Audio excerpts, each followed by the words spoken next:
আজ মুঠোর ঘরে বন্দি ৪২ লাশের মতো রাস্তায় মুখ থুবড়ে পড়ে আছে ছাত্র শাসনের ক্ষমতা। আজ অক্ষম হয়ে গেছে। দিনের আশায় প্রহর গুনছে চেতনা, হিংসার ছুরিতে রক্তাক্ত হচ্ছে বিশ্বাস।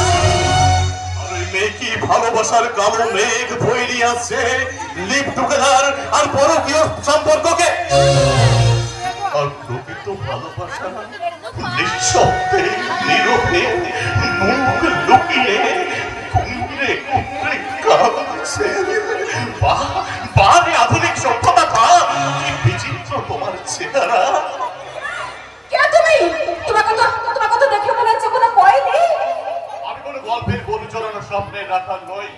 আমি বাস্তবের কঠিন আঘাতে ক্ষত বিক্ষত এক বিবর্ণ অধ্যায়। শুরু করেছিলাম প্রকৃত জীবনের ধারা পাওয়া, কিন্তু চক্রান্তের নাগ পাশে বন্দী হয়ে আমার জীবন আকাশে নেমে এলো এক কালো মেঘ।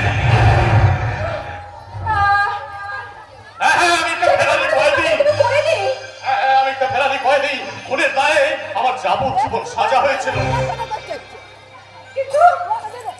কিন্তু আমি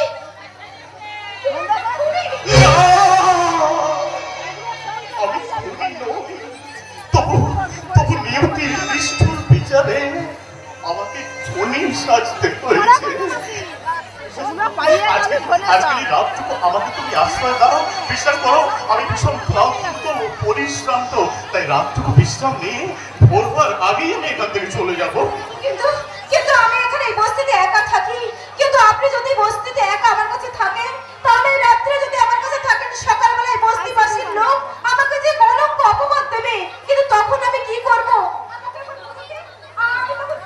কেমন করে বাঁচবো? কে আছো?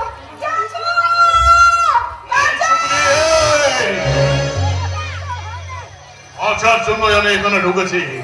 আর তুই যদি আমায় বাঁচতে না দিস তাহলে সত্যি সত্যি তোকে আমি ফোন করবো।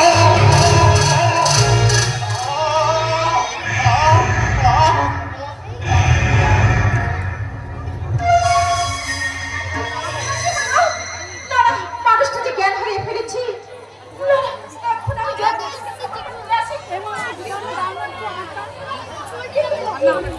সারা শরীরটা যে রক্ত ঝরছে।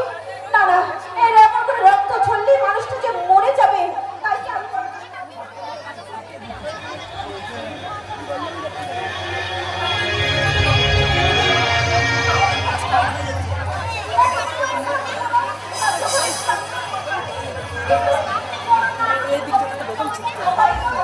মানুষটা এমন অবস্থা হয়ে গেছে।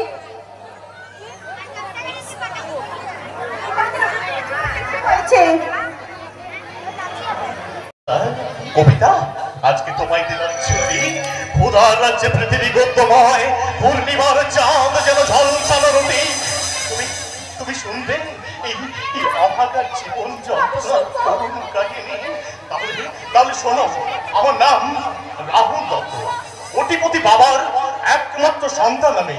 কিন্তু আজ থেকে 15 বছর আগে কোনো এক অজ্ঞাত কারণে আমার বাবা নিরুদ্দেশ হয়ে যায়। মাথার উপর থেকে বাবা নামের ছাদটা আমার সরে যায় শৈশবে।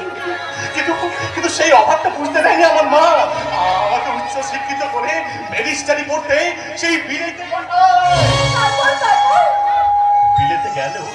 সারাক্ষণ আমার মনের আয়নায় ভেসে উঠত আমার মনের মানবী, আমার দিবসের সুখ, রাত্রির সান্ত্বনা, ছোট্টবেলার খেলার সাথে কাকুর কথা, কাকুর আমার প্রেম, আমার ভালোবাসা, আমার হৃদয় বাগানে ফুটে ওঠা পবিত্র পারিজাত।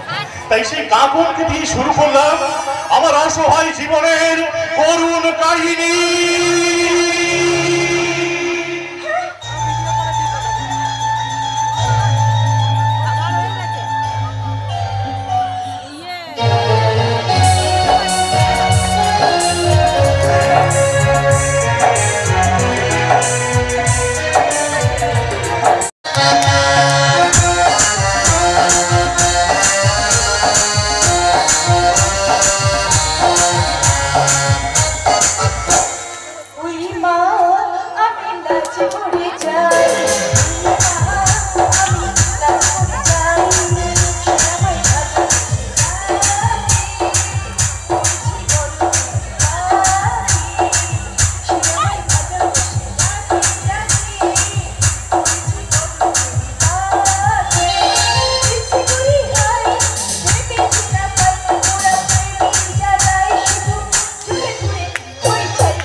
বাধা কলিকালে রাধা।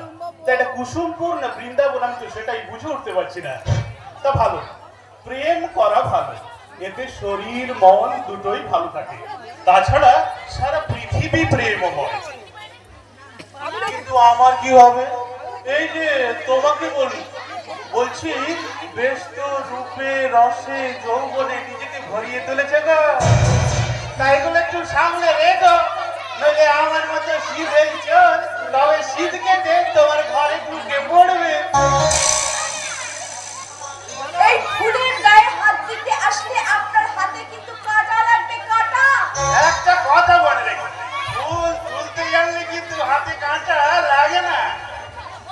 কে আপনি?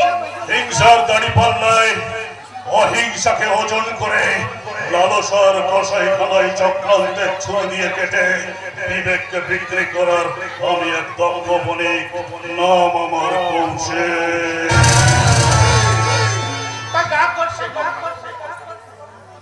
তা তোমাকে দেখে মনে হচ্ছে আর তোমার গান শুনে আমি ভাবছি এখানে যেন অকাল বসন্ত নেমে এসেছে। বৈশাখের এই কাঠফাটা রোদে আপনি বসন্ত খুঁজতে আসছেন? আচ্ছা, আপনি কি একটা মস্ত বড় পাগল? হ্যাঁ, আমি পাগল, তবে আমি যে সে পাগল নই, আমি কিন্তু প্রেম পাগল। আমি অনেকক্ষণ ধরেই লক্ষ্য করছি তুমি এই কৃষ্ণচূড়ার তলায় একটা চক্কর কাটছো। মনে হচ্ছে যেন বিরোহিনী রায় কৃষ্ণের আগমনের প্রতীক্ষায় মগ্ন। আপনি ঠিক কথা বলেছেন। আমি দীর্ঘ 5 বছর ধরে অপেক্ষা করে চলেছি আমার কৃষ্ণের জন্য। আজ শুভক্ষণে আমার কৃষ্ণ আমার সাথে দেখা করতে এই কদম তলায় আসবে। কৃষ্ণটিকে সেটা সময় হলেই আপনি আমার কাছ থেকে জানতে পারবেন। কিন্তু আমার হাতে তো অত সময় নেই সুন্দরী। তাই আপাতত আমি তোমার কৃষ্ণ সেজে তোমার মনের কদম বলে এসো, তোমায় নিয়ে লীলা খেলায় মেতে উঠি। কি বলেন আপনি?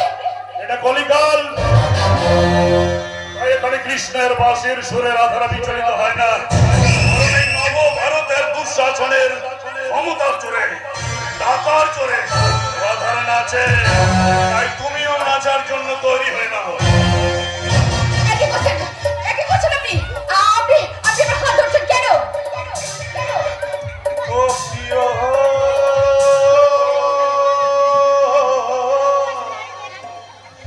কলঙ্কিনী রাধা,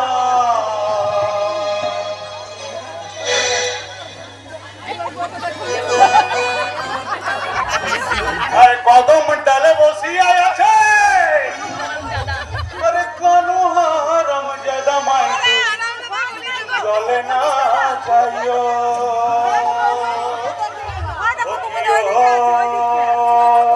কলঙ্কিনী রাধা, আরে কদম ডালে